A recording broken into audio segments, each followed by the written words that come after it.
Welcome to another episode of POV, your favorite web political series. Now, we've got a lot to get into, some very serious stuff, so we're going to need to buckle in and get started. Let's get it. So let's start off with an issue that has held the country's citizens, businessmen, and potential investors at ransom for weeks, the RBZ monetary policy. Now, in the wake of rampant price fluctuations and less than favorable business conditions, the people of Zimbabwe, with no substantive position from the government about the future of our economy, are having to wait on the monetary policy in order to receive what may be the only reliable information on what is really happening in our country. The Reserve Bank governor promised to release the policy by the end of January. However, even at the time of this recording on the 17th of February, the policy has not been released. This has led to massive speculation over the delay, with the biggest story being that the Reserve Bank governor and the finance minister are allegedly at odds over the policy. Now, as the two elephants fight, the grass continues to suffer, with the delay deeply causing havoc for a variety of reasons. The first is that planning has become increasingly difficult. Every business has to be able to make decisions today that ensure they'll be open tomorrow. The delay has created uncertainty, which has reinforced businesses' resolve to make the most they can today, just in case they find themselves facing higher costs of living tomorrow. Imagine if you owned the business that didn't have large enough markups when the fuel price more than doubled overnight. You'd be in deep waters today. And if you are that business, best of luck to you, because you have a massive mountain to climb. So in an environment like this, businesses will be forced to skyrocket prices as an act of self-preservation. Now, what this means for you and me on the ground is that we don't have an official position to question such business practices. If someone is using 1:3 or 1:6 and their only reason is, Zimbra, then all we can do is just walk away. Now, is this how we're going to be doing economics in this country? Is this how we're going to forge a vision for 2030? Absolutely not. And there's another problem, a big problem. Since businesses can only increase prices to protect themselves, government is likely to persist with price controls, which only lead to shortages and a very active black market. And the problem with price controls is they only make things seem affordable in theory, but they are really hard to get in practice. It's like if you're running late for a meeting and you run back the hours on your watch so you appear on time. It's a solution that only suspends reality. We must remember that price is an indicator. It lets us know how well the government is controlling inflation. And if their only solution is to mandate and gazette prices, it shuts down businesses and fuels mistrust by business people who are concerned about committing money to investments whose profitability may be destroyed by future price controls. Most business people believe right now the smart thing is to sit tight and not invest at all. But we really need to make this government open for business now. Now, for us, when the policy is released, it must address three key factors. The first is, how will rampant inflation be controlled? This is affecting our day-to-day lives on a very serious level, and so we need to know. Secondly, the mismatch between the official bond rate and the fluctuating parallel market must be resolved. When the president himself announced two different figures for a liter of fuel, one in US and the other in bond notes, it could be interpreted that even the government recognizes that 1:1 is not true. And lastly, what is the long-term plan for the economy? Quite frankly, as Zimbabweans, we are tired, and simply there is no more room for empty rhetoric. This policy statement has to be able to represent that the Reserve Bank and the Ministry of Finance have a coherent plan to move the country forward. But it is encouraging to know that the president himself has been reported to have stepped in to try and find an amicable conclusion for this. Now, we can only hope that his involvement will bring about a good result, as this is now really the most pressing issue in our country today.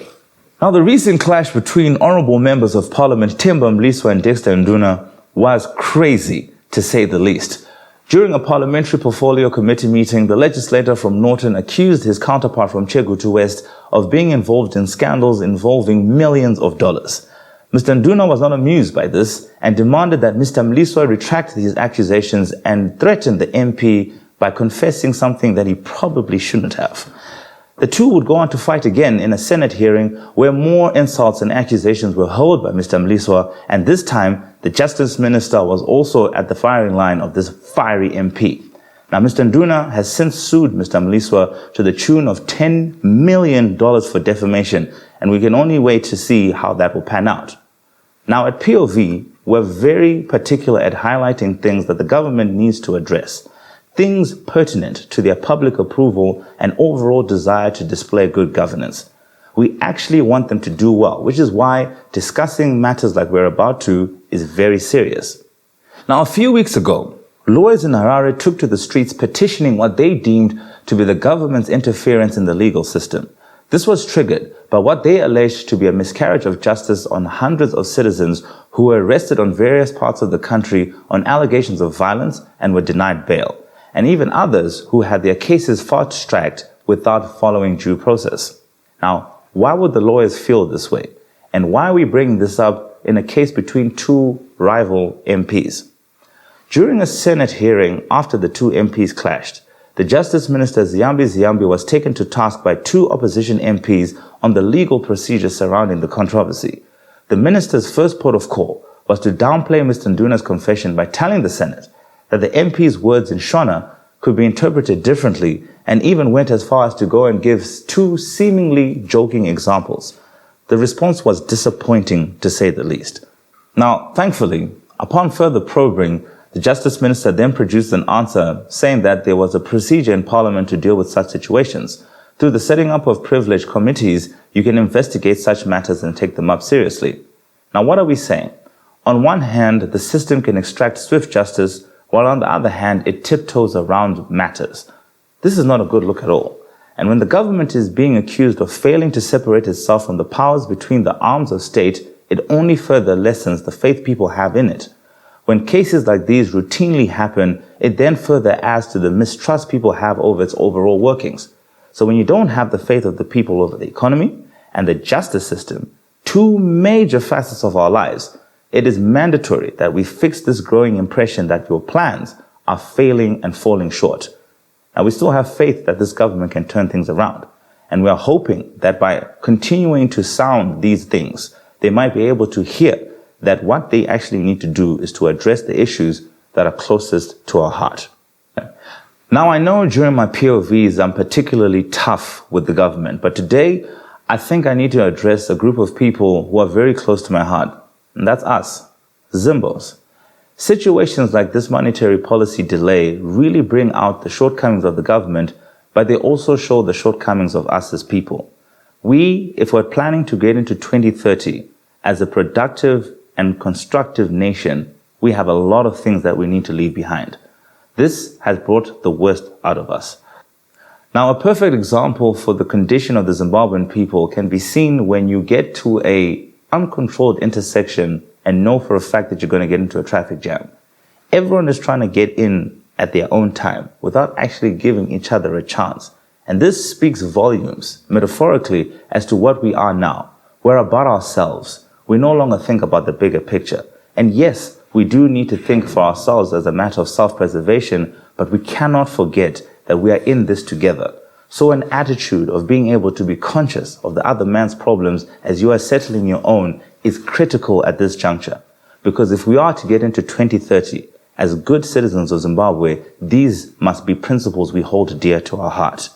So my sincere hope is that as we are growing together as a nation, we are learning from these experiences so as to not bring them into the future as people, as things that we do, but bring them in as things that we don't.